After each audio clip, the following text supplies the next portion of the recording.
ನಮಸ್ಕಾರ.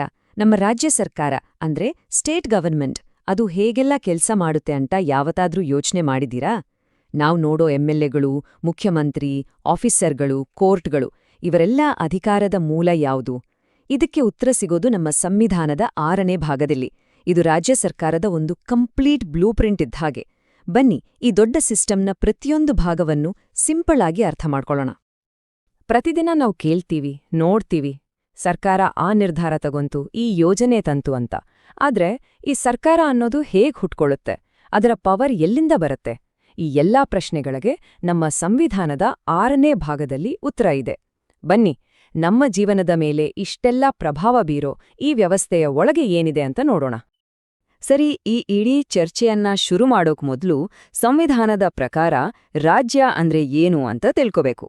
ಆರ್ಟಿಕಲ್ 152 ಹೇಳುತ್ತೆ, ಈ ಭಾಗದಲ್ಲಿ ರಾಜ್ಯ ಅಂದ್ರೆ ಭಾರತದ ಎಲ್ಲಾ ರಾಜ್ಯಗಳು ಅಂತ. ಇದ್ರ ಅರ್ಥ ಏನು ಗೊತ್ತಾ? ಕರ್ನಾಟಕ ಆಗಿರ್ಲಿ, ಕೇರಳ ಆಗಿರ್ಲಿ, ಅಸ್ಸಾಂ ಆಗಿರ್ಲಿ, ಎಲ್ಲಾ ರಾಜ್ಯ ಸರ್ಕಾರಗಳಿಗೂ ಒಂದೇ ರೀತಿಯ ಬೇಸಿಕ್ ರೂಲ್ಸ್ ಅಪ್ಲೈ ಆಗುತ್ತೆ. ಇದೇ ನೋಡಿ ನಮ್ಮ ಸಂವಿಧಾನದ ಒಂದು ಬ್ಯೂಟಿ. ಒಂದು ಸರ್ಕಾರ ಸರಿಯಾಗಿ ನಡಿಬೇಕು ಅಂದ್ರೆ ಅದಕ್ಕೆ 3 ಮುಖ್ಯ ಕಂಬಗಳು ಬೇಕು, 3 ಪಿಲ್ಲರ್ಸ್. ಅದರಲ್ಲಿ ಮೊದಲನೇದು ಶಾಸಕಾಂಗ, ಅಂದ್ರೆ ಕಾನೂನು ಮಾಡೋರು. ನಾವು ವೋಟ್ ಹಾಕಿ ಕಳಿಸೋ ನಮ್ಮ ಪ್ರತಿನಿಧಿಗಳು ಇದೇ ಜಾಗದಲ್ಲಿ ಕೂತು ಇಡೀ ರಾಜ್ಯಕ್ಕೆ ಬೇಕಾದ ಕಾನೂನುಗಳನ್ನ, ನಿಯಮಗಳನ್ನ ಮಾಡ್ತಾರೆ. ಈ ಶಾಸಕಾಂಗದಲ್ಲೇ, ಅಂದ್ರೆ ಕಾನೂನು ಮಾಡೋ ಜಾಗದಲ್ಲೇ 2 ತರಹದ ಸಿಸ್ಟಮ್ಸ್ ಇವೆ. ಕೆಲವು ರಾಜ್ಯಗಳಲ್ಲಿ ಏಕಸದನ ಪದ್ಧತಿ ಇದೆ, ಅಂದ್ರೆ ಅಲ್ಲಿ ಒಂದೇ ಒಂದು ಹೌಸ್ ಇರುತ್ತೆ, ವಿಧಾನಸಭೆ. ಆದ್ರೆ ನಮ್ಮ ಕರ್ನಾಟಕದ ತರ ಇನ್ನೂ ಕೆಲವು ರಾಜ್ಯಗಳಲ್ಲಿ ದ್ವಿಸದನ ಪದ್ಧತಿ ಇದೆ. ಇಲ್ಲಿ ವಿಧಾನಸಭೆ ಜೊತೆಗೆ ವಿಧಾನ ಪರಿಷತ್ ಅನ್ನೋ ಒಂದು ಮೇಲ್ಮನೆ ಕೂಡ ಇರುತ್ತೆ. ಒಂದು ರಾಜ್ಯದಲ್ಲಿ ಡೆಮೋಕ್ರಸಿಯ ಅಸಲಿ ಪವರ್ ಇರೋದೇ ವಿಧಾನಸಭೆಯಲ್ಲಿ. ಯಾಕಂದ್ರೆ ಅಲ್ಲಿರೋ ಶಾಸಕರನ್ನ, ಅಂದ್ರೆ ಎಂಎಲ್ಎಗಳನ್ನ ಆರಿಸಿ ಕಳಿಸೋದು ಬೇರೆ ಯಾರೂ ಅಲ್ಲ, ನಾವೇ. ನಮ್ಮ ವೋಟ್ನಿಂದ ಅವರು ನೇರವಾಗಿ ಆಯ್ಕೆಯಾಗಿರ್ತಾರೆ.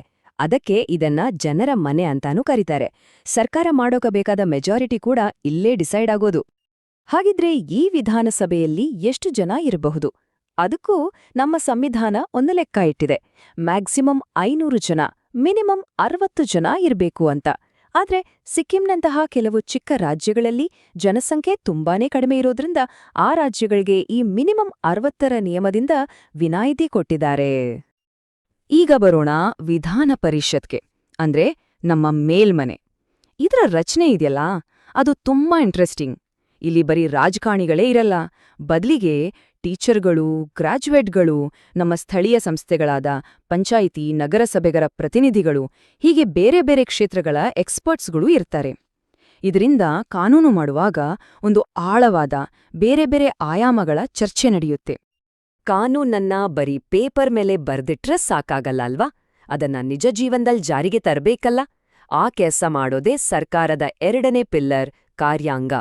ಶಾಸಕಾಂಗ ಮಾಡಿದ ಕಾನೂನ್ಗಳನ್ನ, ಯೋಜನೆಗಳನ್ನ ನಿಮ್ಮ ಮನೆ ಬಾಗ್ಲಿಗೆ ತಲುಪಿಸೋ ಜವಾಬ್ದಾರಿ ಇವರದೇ. ಇವರನ್ನ ನಾವು ಕಾನೂನು ಜಾರಿಗಾರರು ಅಂತ ಕರಿಬೋದು. ಚುನಾವಣೆಯೆಲ್ಲ ಮುಗಿತು, ರಿಸಲ್ಟ್ ಬಂತು, ಆಮೇಲೆ ಏನಾಗತ್ತೆ? ಸರ್ಕಾರ ಹೇಗ್ ಫಾರ್ಮ್ ಆಗತ್ತೆ ನೋಡಿ. ಪ್ರಾಸೆಸ್ ಹೀಗಿದೆ. ಮೊದಲು ರಾಜ್ಯಪಾಲರು ವಿಧಾನಸಭೆಯಲ್ಲಿ ಬಹುಮತ ಇರೋ ಪಕ್ಷದ ನಾಯಕರನ್ನ ಮುಖ್ಯಮಂತ್ರಿಯಾಗಿ ನೇಮಕ ಮಾಡ್ತಾರೆ. ಆಮೇಲೆ ಆ ಮುಖ್ಯಮಂತ್ರಿಯ ಸಲಹೆ ಮೇಲೆ ಬೇರೆ ಬೇರೆ ಮಂತ್ರಿಗಳನ್ನ ನೇಮಿಸ್ತಾರೆ. ಈ ಮುಖ್ಯಮಂತ್ರಿ ಮತ್ತು ಮಂತ್ರಿಗಳ ಇಡೀ ಟೀಮ್ ಇದೆಯಲ್ಲ, ಅದೇ ಸಚಿವ ಸಂಪುಟ. ರಾಜ್ಯದ ಆಡಳಿತದ ಸ್ಟೀರಿಂಗ್ ಇವರ ಕೈಲೇ ಇರೋದು. ಇಲ್ಲಿ ಒಂದು ತುಂಬಾನೇ ಇಂಪಾರ್ಟೆಂಟ್ ರೂಲ್ ಇದೆ. ಅದನ್ನ ಸಮೂಹ ಜವಾಬ್ದಾರಿ ಅಂತ ಕರೀತಾರೆ. ಇದು ಹೇಗಪ್ಪ ಅಂದ್ರೆ, ಒಂದು ಕ್ರಿಕೆಟ್ ಟೀಮ್ ಇದ್ದ ಹಾಗೆ. ಒಬ್ಬ ಬೌಲರ್ ಕೆಟ್ಟದಾಗಿ ಬೌಲಿಂಗ್ ಮಾಡಿದ್ರೆ ಇಡೀ ಟೀಮ್ ಸೋಲತ್ತೆ ಅಲ್ವಾ? ಹಾಗೇನೆ ಒಬ್ಬ ಮಂತ್ರಿಯ ಇಲಾಖೆಯಲ್ಲಿ ಏನೇ ಆದ್ರೂ ಅದಕ್ಕೆ ಇಡೀ ಮಂತ್ರಿಮಂಡಲ ಒಟ್ಟಾಗಿ ವಿಧಾನಸಭೆಗೆ ಜವಾಬ್ದಾರರಾಗಿರ್ತಾರೆ. ಅವರು ಒಟ್ಟಿಗೆ ತೇಲ್ತಾರೆ ಅಥವಾ ಒಟ್ಟಿಗೆ ಮುಳುಗ್ತಾರೆ. ಹಾಗಾದ್ರೆ ಈ ಕಾರ್ಯಾಂಗ ಅನ್ನೋ ಟೀಮ್ನ ಮೇನ್ ಪ್ಲೇಯರ್ಸ್ ಯಾರು?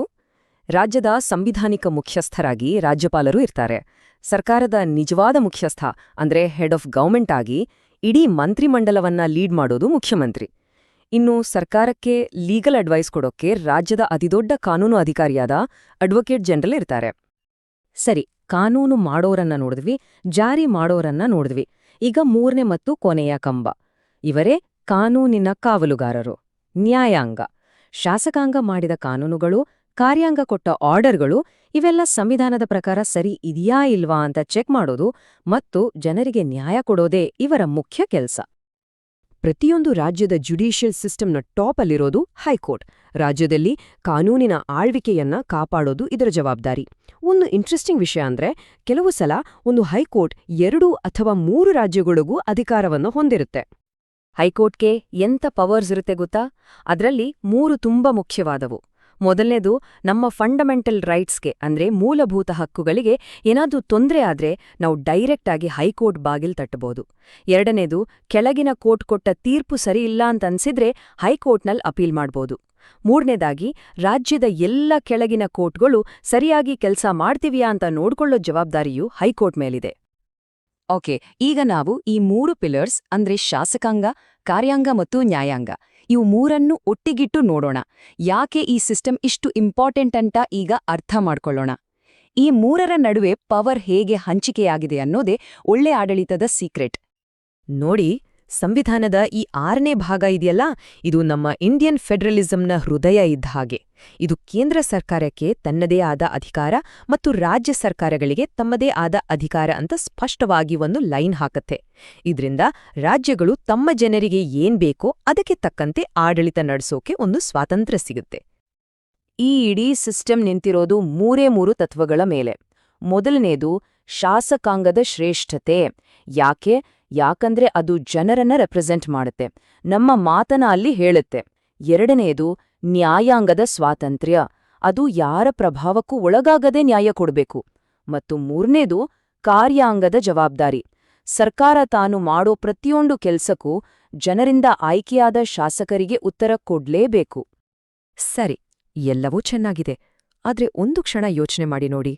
ಈ 3 ಕಂಬಗಳು, ಕಾನೂನು ಮಾಡೋರು, ಜಾರಿ ಮಾಡೋರು ಮತ್ತು ಅದನ್ನ ಕಾಪಾಡೋರು, ಇವರ ನಡುವೆ ಇರ್ಬೇಕಾದ ಬ್ಯಾಲೆನ್ಸ್ ತಪ್ಪಿ ಹೋದ್ರೆ, ಒಂದು ಅಂಗ ಇನ್ನೊಂದರ ಜಾಗಕ್ಕೆ ಬಂದ್ರೆ ಏನಾಗ್ಬಹುದು?